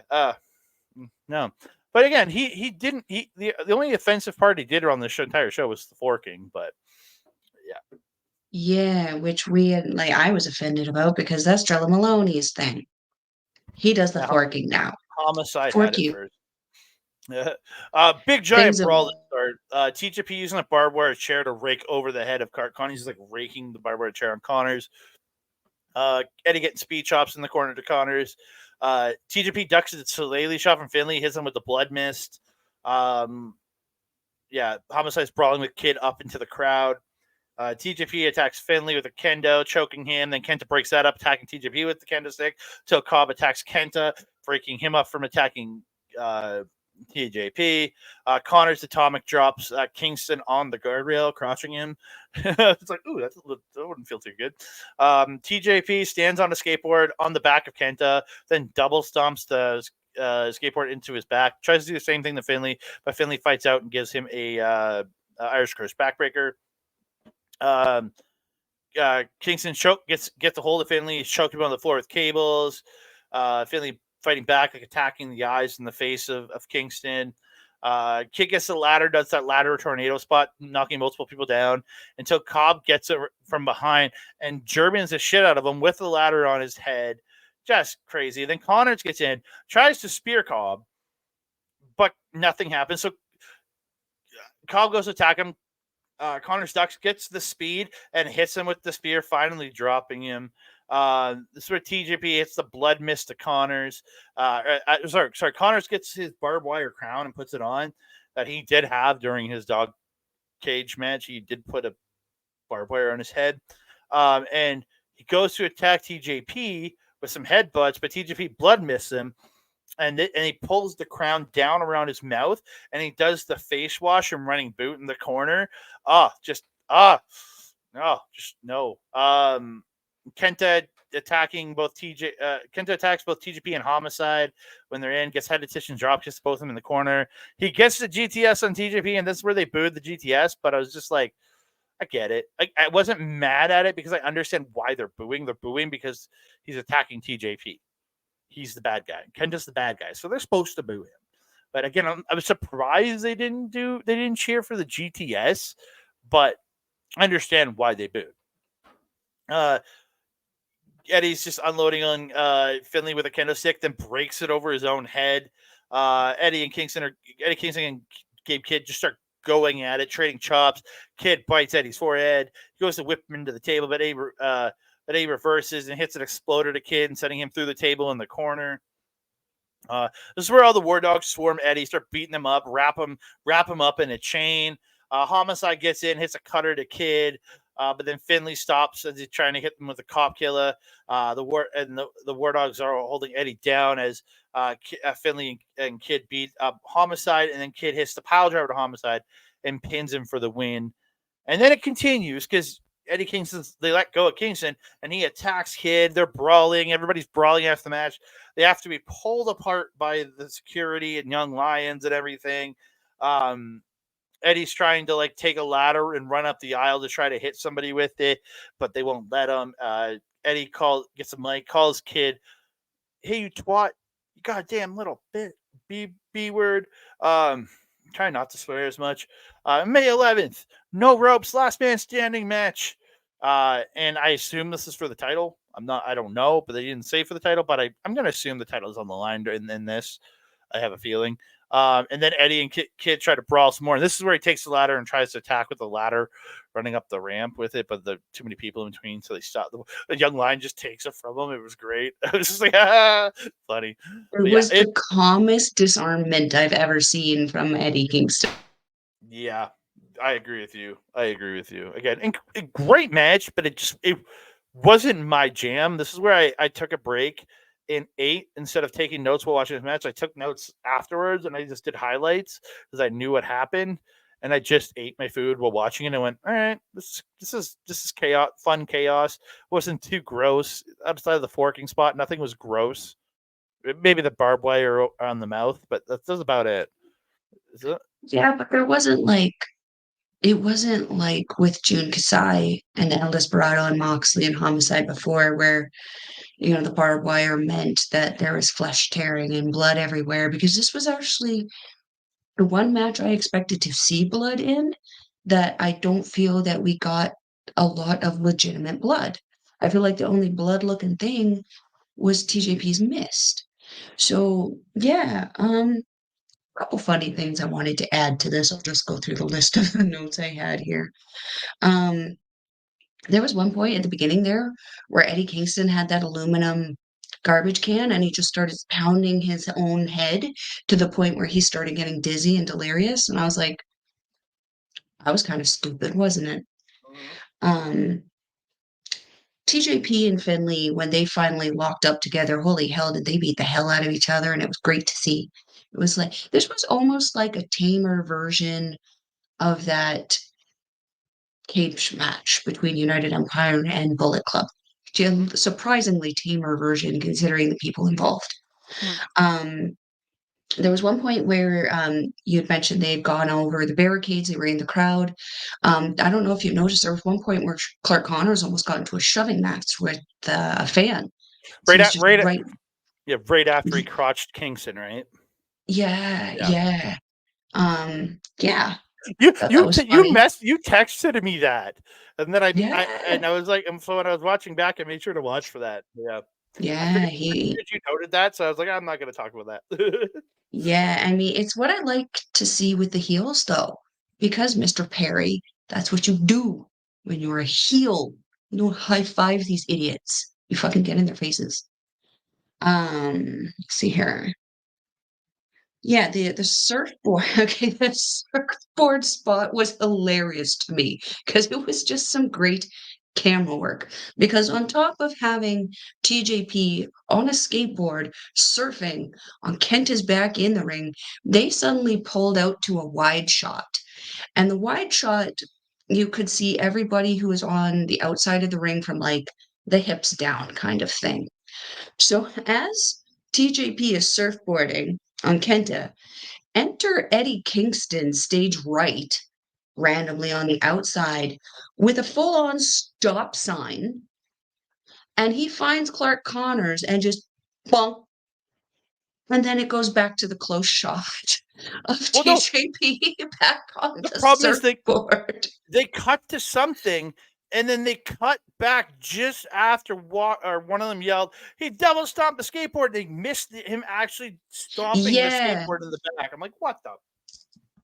but I thought it was hilarious because in comes Eddie Kingston, and I'm sorry, he's gassed as hell. Here he is, just lumbering in, bonk Clark Connors, and then exit stage left. It was, I was in hysterics, seeing that one. Um, yeah, Kid with the spin on everyone was just kind of. This is a spot that I expect to see out of Kid, where an Extreme Rules or weapons are concerned. Um, TJP with the mist. Um, face wash, the forks, fuck the forks. Um, there was one point where Kingston got his hand on a kendo stick, starts going a little ham on poor David Finlay there. Luckily, he was still wearing a shirt at this point, but goddamn, it probably still hurt. He looked like a crazy kid with a pinata, just going ham all over Finlay. There was also the exploder that Kingston managed to hit on Kid through the table, which was pretty cool. Um, I'm not gonna lie, I cackled a little bit though when I saw Bullet Club banging up on Homicide because I was like, they're setting up for the end of the match here, and they did. They sure did. I enjoyed the fighting after. This is again what I expect out of the heels and what I expect out of the War Dogs. And what I'm really liking is seeing someone who has as much attitude as is someone like Eddie Kingston to be able to fight back and bite back and bark back and incite these guys even more. It's like dangling raw meat in front of these dogs. It's firing them right up and giving us incredible matches. I'm very excited to see them go at it again because we just went through a year of United Empire versus Bullet Club.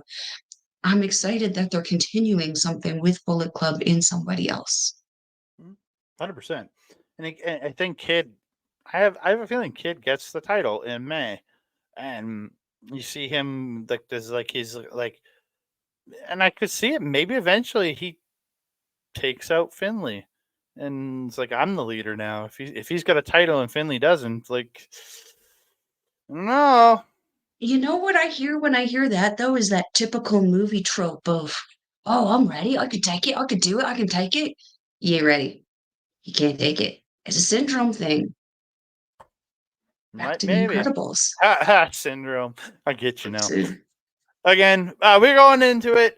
NJPW World Television Championship match. It's now World Television Championship because it's being defended around the world now. Matt Riddle, the champion, ends the best and man who never should have lost his title, Zack Sabre Jr. Again, this is very much a technical and strike heavy match. Like, these guys are rolling a bunch.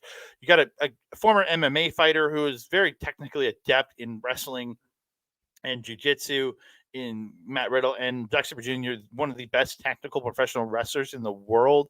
Again, rolling around, trading cross arm breakers, heel hooks. Just they both get a heel hook on eventually. Sabre gets the first, and then both miss PK. Sabre gets a gut wrench suplex and rolls through into another. Pulls a flying cross arm bar into a disarmer. Riddle catches a kick, then slaps Sabre, dropping him.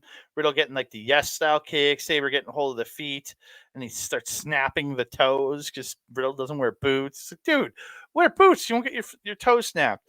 So they keep I think I rolling. sent you a picture of that after where he was like pretty much interlocked fingers Like with his foot, twisting. and I was just like, "Bleh." Yeah. Riddle gets a senton at one point, or gets a deadlift German, goes for it's a senton, but he misses the moonsault. Sabre gets the flying triangle and hits elbows to the head, but Riddle does that lift up into the power bomb, hits the final flash knee, but can only get 2. Again, they're trading all these crazy strikes and slaps and just trading hold. It's just absolutely incredible the way these guys are rolling together. PK by Sabre is caught into a half grab. Sabre ends up flipping people off because he doesn't want to grab the rope. Eventually, Riddle lets it go because he realizes he's not going to get it. Sabre gets the Pele to the arm, but then Riddle gets the deadlift German, hits a floating bro, but can only get 2. You got to come off the top of that floating bro. Can only get 2. Riddle kicks and chops Sabre. Sabre striking back, catches the kick, and Riddle gets that leaping knee and then hits that ripcord knee strike. Goes for the bro stone, but Sabre reverses into the Euro clutch. I thought it was over here, but Riddle kicks out at 2. Sabre hits a kick. Riddle hits a jumping knee. Sabre reverses another bro stone event into a crucifix. And Zack Sabre Jr. He reverses the knee strike into the crucifix. And Zack Sabre Jr. is now your two-time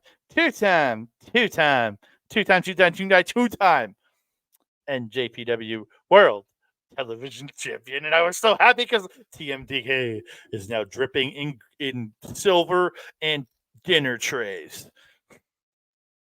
Or TV trays, whatever you want to call it. All right, you call this title the TV tray, don't you? I do. They're dripping in silver and TV trays. Let's go. Hey, I mean, TV dinners, can't complain about that. Let's go down the list here. Zack Sabre Jr.'s intro jacket, super, super cool. It looked like a combo of the 2 jackets that he has with the orange body and the black sleeves. I really, really liked it. Really dig it. Something I noted about Riddle's entrance was suspiciously silent. I noted that like people were excited to see them, but they weren't like unhappy to see him either. There was a very distinct indifference with this crowd, with Riddle in particular. I agree. And I don't know if you got the same vibe I did, but and when I say he, I mean Riddle, it in fact impacted him quite a bit throughout the match. Because when he would do something where he would expect a pop from, like, say, a WWE crowd or maybe his Bloodsport crowd, he didn't get it. And sometimes he would actually get booed. And when you did see him or hear him get booed, you could see the look on his face like, come on, man. Like, what do you want me to do? Well, we want you to just keep wrestling. That's what we want you to do. Um, I don't know what it was with it though, because like I felt that he did a pretty solid job. Maybe it's just the reputation he has now that people just weren't particularly excited to see him. With myself, I mean, the bro thing is kind of old. It's kind of Yeah, feeling a little bit like 100%. his arcade bro, you know? I love Randy Orton, but like Randy Orton's been the same old dude for like the last 10, 15 years. I feel like the bro thing has kind of been the same thing. It's kind of a little old. He needs an evolution and some shoes. Um, yeah. The triangle by Zack Sabre Jr. was really, really good. He always cinches those in super good, and they look so, so good. The German that Riddle did looked a little odd to me. Just looked a little off, like twisty. So there was Yeah. a twist somewhere that shouldn't have happened, and I couldn't tell if it was Riddle or Sabre who did it. It looked very odd. Mm. Um, yeah, this is again where I noted that when Riddle gets booed by the crowd or doesn't get the reaction he wants, he starts to act a little different. I don't want to say he gets sloppy, but he almost kind of doesn't want to put as much into what he's doing, and it's obvious. It's like at that point, if you know you're that good, just keep being that good. Look who you're in the ring with. Arguably one of the best wrestlers, technical wrestling in the world right now. Put up or shut up. Um, yeah, I was very happy with this win. Um, I'm a little on the fence about what happened on the post. Take us Yeah. into the post. You're unhappy. I'm a little on the fence Oh, on the because fence. yeah. Take us into why, and I'll let you know. Okay, so Sabre gets on the mic, says, "What's up, Chicago mates? We're having a lovely time. My year has not been going as planned, but I got my baby back. I need industrial cleaner as I don't trust the last champion. He needs to clean this title." It's true. Usually That I'd is ask very fair. Usually I'd ask for a challenger, but I want to go hit the pub. I'll be back defending here soon. And then Cobb's music hits. And you could hear Sabre go, "Ah!" Because he's like, I just want to leave. Cobb makes his way up the ring. He says he should be next. Sabre says, "Not today. I'm tired." Sabre offers a handshake.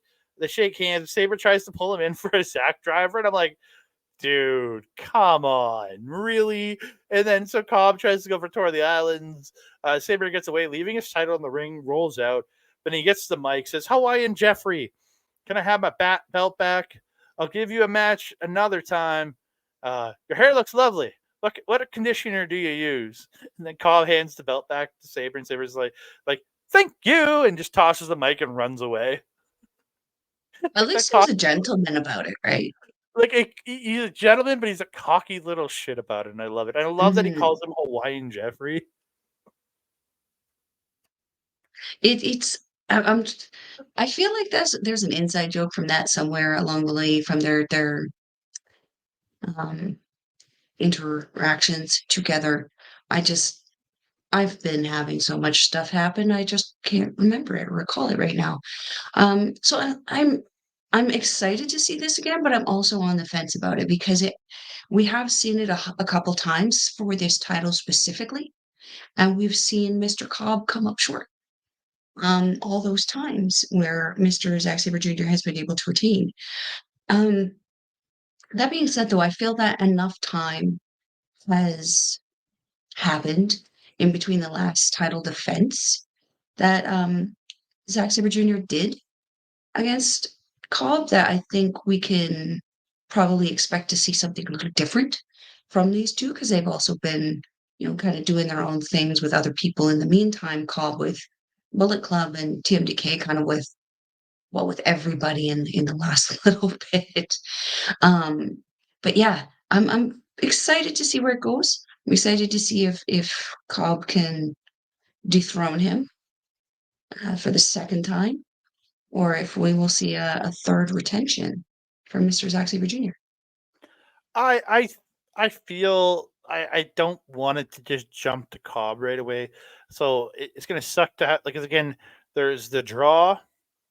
Saber wins, and then Saber won on the rematch for the title, and then Saber lost to Cobb in the G1. So this is kind of the rubber match, really, in this, because they each have a win over each other plus the draw. So this is the rubber match in the end. Yeah. So I look forward to seeing it very much so. But again, I'll give all props to Matt Riddle in this match, though. He stepped up in that technical department to really match with Sabre, and they did a great job and told a great story. Not to what Brian Danielson did, not even close, but like he stepped up a lot more than a lot of other guys do in that technical wrestling department for sure. 100%, 100%. He's not my favorite technical wrestler, but No, he stepped up to the best. but he could match. He matched well and did a good Mhm, job while using his striking ability and everything. It turned into a really, really good match that I had a mhm, great time watching. mhm. Semi-main event of the evening. This is the match. I'll admit I was kind of in and out on this match. I'll admit that. Not that I don't like either man. I was just kind of distracted with some other stuff while watching this, and I was taking notes, but I was distracted. So I got most of the notes though. Tomohiro Ishii, Nick Nemeth, not for the global championship. I don't understand why. Nemeth out wearing a pink hoodie. I love the pink hoodie. I like it. Oh, It's trendy. It's yeah. trendy. They're working early for position. They wrestle around. Nemeth actually gets Ishii down. He wrestles him down and gets a 2 count. Ishii going in on hard on the chops to the meth. Nemeth gets a neck breaker at one point, repeated elbows and the jumping elbow. Um, Ishii gets Nemeth up top, hits the superplex. Ishii tries a power bomb, but Nemeth slips down, gets a sleeper, but Ishii gets one of his own. but Nemeth then picks him up into an Olympic slam. Ishii stops a DDT. Nemeth fights and gets a beautiful looking pendulum DDT. Again, that's a state. Again, I've been watching that dude do that pendulum DDT for years. I think Knight does it the best out of anybody that does a pendulum DDT right now. That up into the air and then swing, where you go up into the air and you swing down DDT. That Kevin Knight does, and that you Oh, Kevin Knight. I was like, what Knight? There's a few Ke- Knights on this. Kevin Knight, and then Miyo Masaki does it too. Those pendulum DDTs, and then Mess is it's classic for me because I've been watching him do that DDT for well over a couple decades now. So again, he's so good at it. Nemeth, Ishii catches Nemeth, gets the power bomb for 2. Nemeth gets a headbutt and a famouser for 2. Again, I'm jumping through a bunch of stuff. Nemeth tries the attack, but is going for danger zone. He gets tossed off, but he ends up hitting a super kick for 2. Nemeth gets a suplex, but Ishii Ishii hits the Ishii zone, which is he jumps up and hits a goddamn zigzag. I was like, oh my god, he can actually jump. I didn't know Ishii could jump. That's the thing. That's what surprised me more than anything. The fact that Ishii can jump. Didn't know Ishii could jump. I've never seen him. You never see this guy jump. Ever. He does the step up Enziguri. It's not really a jump. He's hippity hopping. Yeah, but again, it's not the same because he just jumped straight up in the air into the zigzag.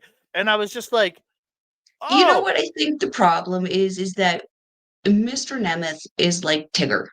He's got springs in his step. Everything that he does, he hops or jumps into it. So when someone else is doing it, it's kind of like, whoa. But when you Where see did that come Ishii from? it's when you see Ishii try to emulate that. I'm not used to it, and I was just like, oh my god, he can jump. Yeah. And then he hits falls with a big lariat, but only gets 1. Nemeth hits the hit. I can't remember what he hit here. I kind of missed it. Gets a 1 count. They trade headbutts. Ishii gets the leaping headbutt for 2. I guess that's it. I'm used to this little jump just being and just like launching himself into people more than anything.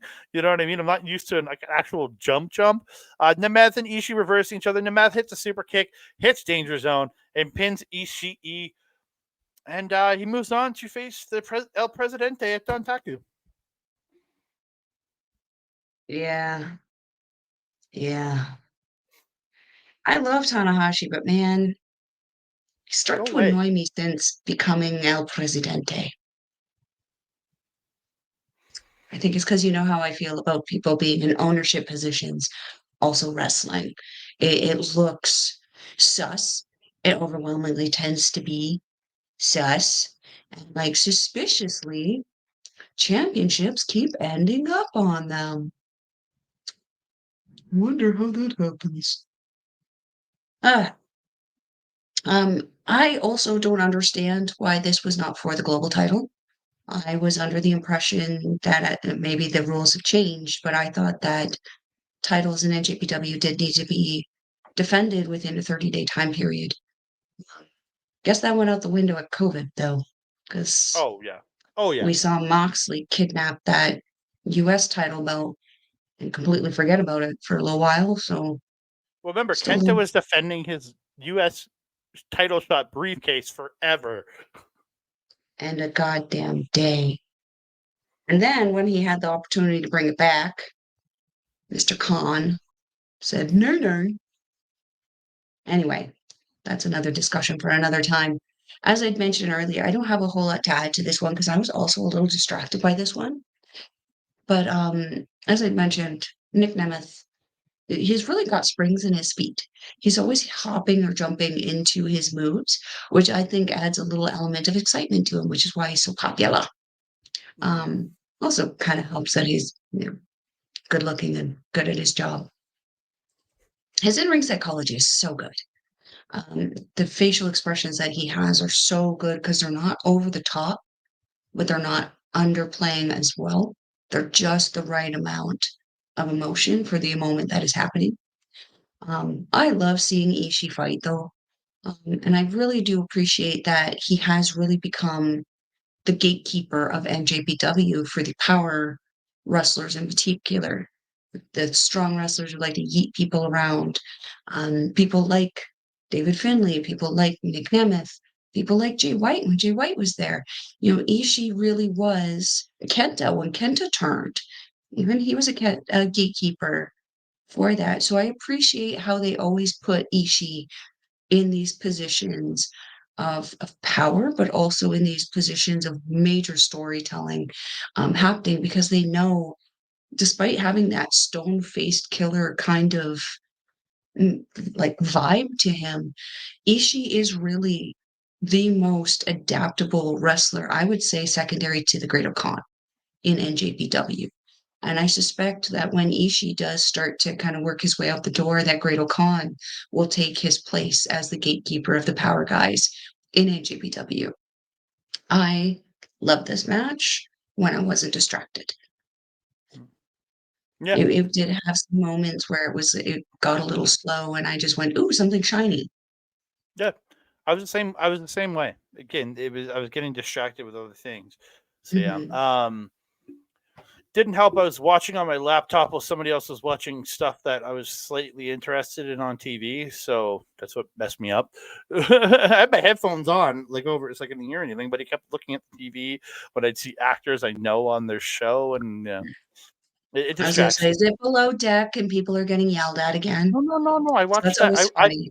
I actually focus when I watch that show. I love that show. But yeah, so we're gonna move on. Main event of the evening. I'm not going through this whole thing because there was a lot to it, and again, it was a very much a slower paced match. Not again, not against it, but again, John Moxley challenging Naito for the title. The match was good. It just, for me, by this point in the show, I'd already kind of like blowed my load between the tag titles, the women's title, the women's tag, and the TV title matches. And the Riot match just kind of exhausted my brain. So yes, I had to say it that way. So again, I'm wrong. I was sitting there enjoying the match, but I was already like, all right, this is just a post match cuddle. I get the post session cuddle is what this was. Oh, Uh, I'm dying over here. Holy shit. she literally had to mute herself because she started coughing while laughing at my statement. It's what I felt. Again, Naito putting the pants, clipping the pants back up during his, like, when he's taking his gear off, and you see Mox getting like angrier and angrier because he just wants this match to go. Naito antagonizing Mox early, uh, locking up, then letting go and saying "tranquilo," and Mox flipping him off. That he gets Mox to the floor, does the fake out diver to the tranquilo pose. They end up brawling on the floor. Naito ends up running. They're in the crowd. He runs Mox into the barricade. Then he just sits on a chair that I think was like a security guy's chair. And then Mox just boots him out of boots him in the face, booting him out of the chair, running him into the post, and then he back in the ring. He's like stomping on his head, and then hits a pile driver for two. Again, back and forth. Naito gets a figure four.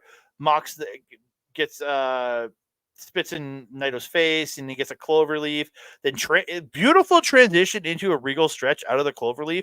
I was really impressed by that. I'm like, this guy, like, as much as he's like a brawler and stuff, he's got some goddamn wrestling skill. Like, he has those transitions down so well. But yeah, Naito gets the ropes again. Good, a lot of back and forth. Again, it's those slower Naito gets a Greco-Roman throat hold at one point, as Chris Charlton called it. Because like Walker says he's choking him, he's like, no, it's a Greco-Roman throat hold. That's what you would call it. And he's just playing to If that. Walker was around with Tai Chi a little bit more, he would know that. He would just he's busy. Um, yeah. Mox at one. They're good, a lot of good back and forth. Naito gets a cravat. Good back and forth. Really good brawling throughout too. Mox the tranquilo pose at one point like a douche. Um, Yeah, again they're fighting on the floor. He goes for a GTS. I think that's the third or fourth time. That's the third time on the show we're gonna go for a GTS, or fourth time, because Windsor won with it. Perry tried it. Kenta hit it, and then Moxley tries it. So everybody's playing to the crowd. Um, Naito hits a neck breaker onto the apron. Oh, sorry. Naito hits him with a steel chair as he's going for a dive, and this is that ends up opening up Mox. Again, I didn't get mad at the because it's not like they went for blood right at the beginning of the match. He was bleeding. It was only in this last few minutes of the match that he was bleeding, and it was a walloping chair shot as he's going for a dive, and he took it right to the head. I didn't get mad at Moxley blood here because he worked a majority of the match before he bled. So I'll give him the blood here. I will not. There's no reason for it. Oh, I we mean, it didn't. makes yes, I know chairman face there. That's the reason, but he's been doing so well up until this point. You don't have to bleed. This match proved it. You could have an incredible freaking match without bleeding. I 100%. I I understand there was a point A, point B that made the blood happen, but we could have maybe removed it. It Oh wasn't yeah, necessary to the overall feel of the show because the feel of yeah. the show was great. So in the ring, Naito gets a tornado DDT, lines up, but he gets lariated as he's going for running Destino. Trading strikes. Mox spits at Naito. Naito not tranquilo anymore. Spits in Mox's face. Again, playing off that Suji and Naito spitting at each other too. Mox gets a sleeper, gets run into the corner. But then Mox gets him down, hits a stomp to Naito, shouting out Seth Rollins there, but only gets two. Mox gets a sleeper on the mat. Naito gets up, but Mox has the sleeper, but Naito slips out and gets a two. I literally wrote and GTS two, so I was like, wait, no, it just gets. It's supposed to be gets. I just hit a T instead of an E, like because I'm weird like that. Naito hits like the back elbows. Mox reverses Destino into an ace crusher, hits Death Rider, and I'm like, no, but Naito kicks out at 2.999 according to Veda Scott. She timed it. It was a 2.999, so I'll trust her. Mox lines up Death Rider, but Naito slips out, hits the running Destino, but only gets two. He goes for another Destino, but Mox slips out, hits Death Rider again, but this is where Naito kicks out that 2.999 again. Mox hits a lariat, only gets one, picks him up. Death Rider. Jon Moxley is now the IWGP World Heavyweight Champion. Oh, there was boos. Like there was a good chunk of cheers and Moxley chants, but I heard boos on this. Because we know what's happening. Mr. Khan has done his deeds, and now Moxley has now kidnapped his second NJPW title. We have opinions about this. Because as much as this match impressed me, this wasn't a title exchange level match for me. It was good. It was a good match. I thought it was good. It was a really was. good match, but yeah. But this wasn't a title exchange worthy match by any means. The match that Naito and Suji had. That was a title exchange match. This was not. And then, I don't have a whole ton to add to this match except for I just didn't like the blood part. Everything else was great. It was such a good match. Mm-hmm. But my concern going into this is we now have Jon Moxley holding the most major title in New Japan. My question, where is he going to be until Wrestling Dontaku? Because you told me earlier he is going to be at Wrestling Dontaku. How long away is that? Month? 2.5 weeks. Oh, okay, so that's not too bad. I thought it was a month. No, but even still, as of that show, it was literally 3 weeks from When he won the title, it's 3 or he doesn't defend till the 4th, but he will be on the 3rd show. But yeah, If he does not lose that title at that show, I have demands as a wrestling fan in Japan.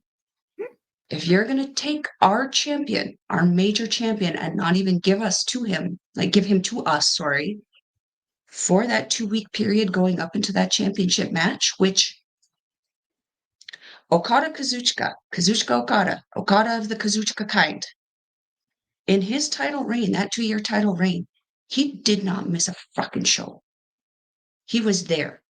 He was wrestling those multi-people tag matches, but he was there.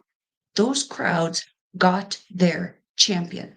Might not have been in the main event, because during the Super Juniors are the main event, but he was there. You know what I'm saying? So if he's not going to lose this title at Dontaku, when does Joe arrive? Because if you're going to take our champion, we want yours. So this is the trade-off. If you get our champion, we want Joe. And you know what? I could see Joe doing frickin' phenomenal over there. Could you imagine starting off with the gatekeeper, Tomohiro Ishii versus Samoa Joe? Holy hell and crap. But then test the level, the gusto, if you will, of Bolton Oleg versus Samoa Joe. Could be a great match. There's, I know Astrid hates this word. There's a plethora of people that Joe could have great matches with. plethora. But we need this to happen. It can't keep being a one-sided deal where AEW keeps getting our stuff. You got Kyle Fletcher and Aussie Open. You got Will Ospreay. You got all of these freaking people. You got Okada of the Kazuchika kind now. We get it. You are the new WWE where you are consolidating people and doing barely anything with them. I get it. That's what you want to do. But don't take our most prestigious title from us and then leave us with nothing. Like this is not okay. Yeah, because I'm at least it's not at least he's doing Dontaku. I'll give him that. But yeah, if he was even if he wasn't doing the entire tour, like be there for some of the dates of the tour. Like, come on, dude. Like, I'm really hoping that he's sticking around because he's there for the 3rd and 4th for Dontaku. I'm really hoping he's sticking around and getting an all together match because again, the champion should be part of that. Well, I mean, if he loses the title, it won't matter. He's not losing it. So We all know he's not losing till Forbidden Door. Come on. They're lining it up and for who's John he? Moxley to have the IWGP title going into facing a Japanese Who? wrestler on American soil. I don't know, but it's going to be somebody. Or we're getting John Moxley till Wrestle Kingdom. We don't know. And you're going to get angry all year long. Mm, we do not want a whole year of Melball being angry. No, Melball doesn't want that. I want to be. This is the one thing that's supposed to make me happy. God damn it. Melball and Happy don't equate. Not with John Moxley as my champion. Not my Yeah. champion. No, nay, nay. Man, that is 2 major titles now that have been kidnapped from NJPW. Because when was the last time the global title was defended? Yeah, it hasn't been since Meth won it. Yeah. Oh no, I agree. I'm not. I don't disagree with you. I understand why New Japan is doing it. Putting it on Mox means you get more headlines about your company and your title in North America because it's a big North American. So I understand. Like, I don't like it. I'm not happy with it. It seems like a poor business opportunity is missed here because I it's agree. like, yeah, you could put the belt on Moxley. Like, I do get it, just like you do. He's over here. I don't understand why, but he's so over here. That being said, though, gatekeep a little bit, you guys. Like, put on a limitation. Like, you want Moxley to have title? Cool. We'll put the title on him, but he's Give got us to Jay White. wrestle. You got to give us Jay White for like 3 months. No, you need to fix your own problem. We gave you him in the prime of his career. You're the one who broke him, Mr. Khan. You fix him. No, we want, if he is the champion, not only is he defending at Dontaku, he is defending every month. Every month. I don't care if it's a major show or not. He's defending every month. And I don't care if it's in Japan or if it's in the US. He's defending every month because I want a fighting champion. Well, and it looks like he will be defending every month because it looks like May he's going to defend at Dontaku. He'll be defending at. Oh yeah, Forbidden Doors in June, isn't it? Yeah, he'll have Dontaku. He'll have the Resurgence show a week later. He'll have Dominion on the 9th, and then Forbidden Door on the 20 something. I remember it's the end of the So it's at just the end of make June. shows. He's not going to show up for any house shows in between. That's I nice. don't.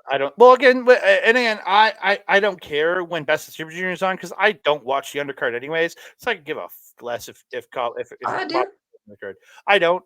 Again, I just watched. It's the principle of the matter, though, man.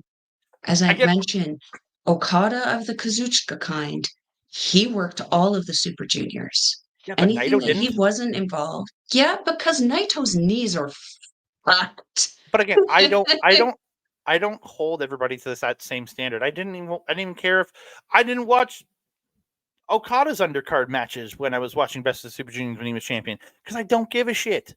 I don't care.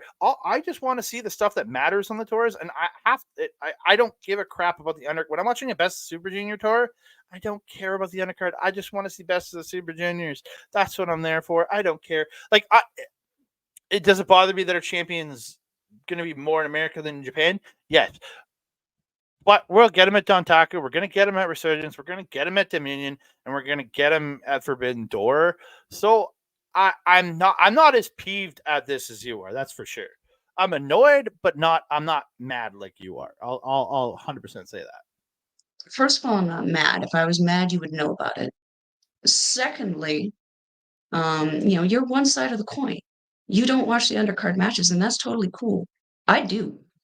I like watching the undercards because they tell the one thing that I really love in professional wrestling, which is story. The Super Juniors don't always give you a story, they just give you a freaking match. And that's great because we've seen some incredible matches come out of there. But what I really love about professional wrestling is the stories. And the stories come out of those undercards. Other rivalries and feuds come out of those undercards, and other potential championship opportunities or number one contenderships do come out of those undercards. So for me, it is a big value. But also on top of that, we're not in the crowd. We're not in the live crowd. So I'm speaking also for the people who are in attendance, who want to go there and paid to see this show, paid to see champions. I even say it here when I don't see a champion show up for the local shows, there's other local shows happening. Like we can't have Bobby Sharp at every RCW show.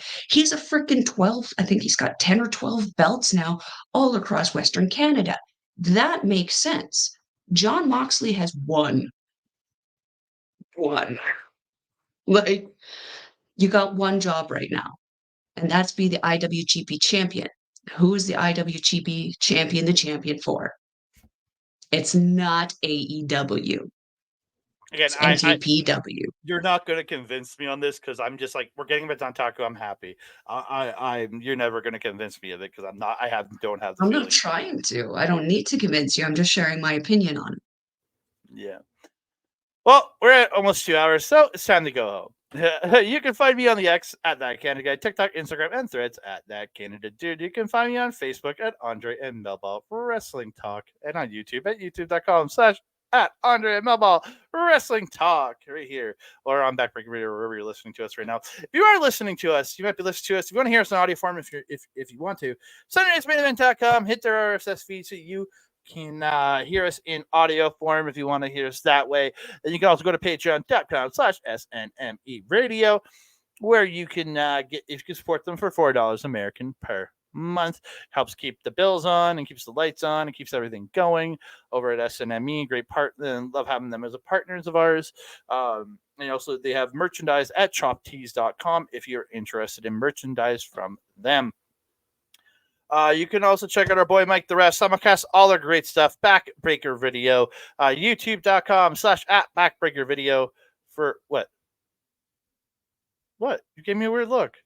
I'm so confused now. So am I. You're doing things all out of order. Well, me, then SNME. Oh, okay, whatever. I'll go to Mike first, and then I'll go to them. I jumped. I'm sorry. YouTube.com/Backbreaker Video, where you can see all this great wrestling content. His AEW watch alongs, me and Mel. Asher Pizarro stuff gets simulcasted over there. Lots of great stuff over on Backbreaker Video. If you want to see Mike live, go to twitch.tv/Mike the Ref, where he does AEW watch alongs every Wednesday and Saturday. And he's got a Dynasty watch along this coming Sunday. I will not be part of it. I was supposed to be, but I'm not. I've pulled out of that for other reasons with stuff. So check that out, twitch.tv/Mike the Ref. And then a lot of great gaming content every other day of the week. If you want to see replays of the gaming content, go to youtube.com/at Backbreaker_gaming, where you can find him, Mr. PJC, Mr. Rick Jules, right there on my wall, still stuck up there, and their freaking guest, Kayla J. Kayla J. Kayla J. Kayla J. Kayla J. And then you can also find me on twitch.tv/our local establishment, where you can find me doing the Marvel Talk. Should be next Wednesday. I think we're coming back with our review of Iron Man 3, I think is the first movie. Yeah, Iron Man 3, because it's the first movie in phase 2. So we'll be back with that, because we finished off phase 1 with Avengers there a few weeks back. So we're coming to that RMC Rebound. Check that out. Should be this coming Wednesday on OLE. And then, Melball, where can they find you? If you're wanting to follow on Melball, you can follow her on the X thing at Collins Melball. You can follow her on everything else, Facebook, Instagram, TikTok, Mastodon, and Blue Sky at Melball Collins. You can also find her on our local establishment's programming, Japanese Wrestling Update, with this guy over here every Friday at 8 p.m. Mountain Time, unless it's not. I believe this Friday, though, we are going to be on live at 8 p.m. Mountain Time. We got a lot of discussions we need to have, companies being formed, partnerships being made, partnerships being broken, all that and more. Japanese Wrestling Update. You can also catch me on Asher Pizarro's YouTube channel, where we do our show, Ladies Wrestling Showcase. We have been slacking because we are busy, and then I lost my voice, and then WrestleMania, it's just been chaotic. So we will be having another episode coming out very, very shortly. So stay tuned to our socials to see when that is coming out. If you're wanting to watch New Japan Pro Wrestling, we will leave a link in the description box below. It is njpwworld.com. It is 999 yen, or approximately 10 Canadian. Shout out Sean Spears. Congratulations for being back on NXT. It's more like 750, according to my bank account, but still a great price to watch some amazing professional wrestling. Andre, my trusted friend and colleague, do you have anything else to say to the beautiful people? Just thank you all so much for tuning in here. We'll be back in the next couple days with our review of Wrestling World live from Taiwan. We'll have that show coming out to you in the next couple days here. We'll probably end up record on Saturday, drop that stuff on Sunday morning. So check that out, please. And thank you very, very much. Actually, this Sunday, you can actually see me on OLE as I'm doing the MLW watch along with our boy Bobby Munson. Because I do have, I will be available in the morning for that. Just my Dynasty availability is no longer there. So check me out, OLE, Sunday morning with Bobby Munson, watching the MLW YouTube card. So we're going to watch that, because it's happening on Friday, I think, or Saturday or something, but he can't watch it live. So we're going to watch it together on Sunday. Yeah. Cool.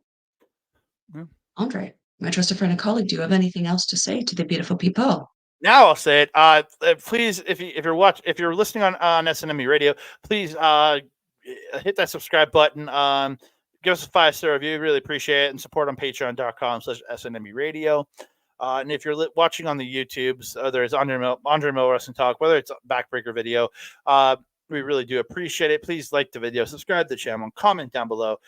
Please share us out to all your friends, family, and all the spooky ooky-ish that exists in our universe. And don't forget to hit the notification bell so you can be alerted every time we drop a new video. Bingo. No. Not answering it this late at night. No. Speaking of spooky ooky-ish. And that being said, I am your mama. Over there is Andre. We will see you next time. Adios.